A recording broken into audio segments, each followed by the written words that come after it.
เหลืออีกกี่วันอีกกี่คืนที่จะมีเธอเหลือสักกี่ลมหายใจ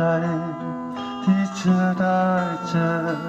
กับความสดใสเวลามีน้อยเหลือเกินที่ฉันได้เตรียมหัวใจว่าภาพที่เคยเห็นไม่นานจะเป็นแค่ความหลังไปต่อจากนี้นาทีนี้จะนับทุกลมหายใจเก็บเอาวันเวลาแต่ละหยุดจากไว้ข้างในจากวันนี้คนคนนี้จะรักเธอสุดหัวใจและจะย้ำซ้ำๆจากวันนี้จนถึงวันไกล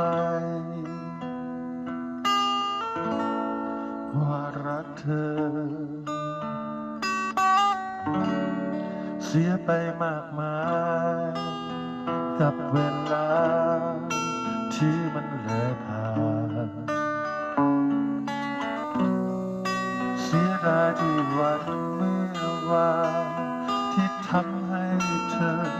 มันยังน้อยไปเวลาที่เหลือทุกนาทีจากวันนี้จนวันสุดท้ายฉันจะเฝ้าทำทุกทางทุ่มเทให้สุดหัวใจ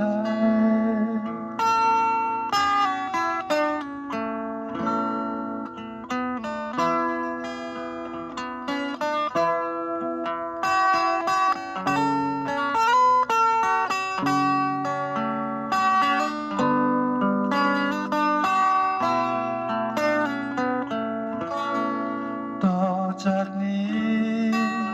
นาทีนี้จะนับทุกลมหายใจคิดว่าวันเวลา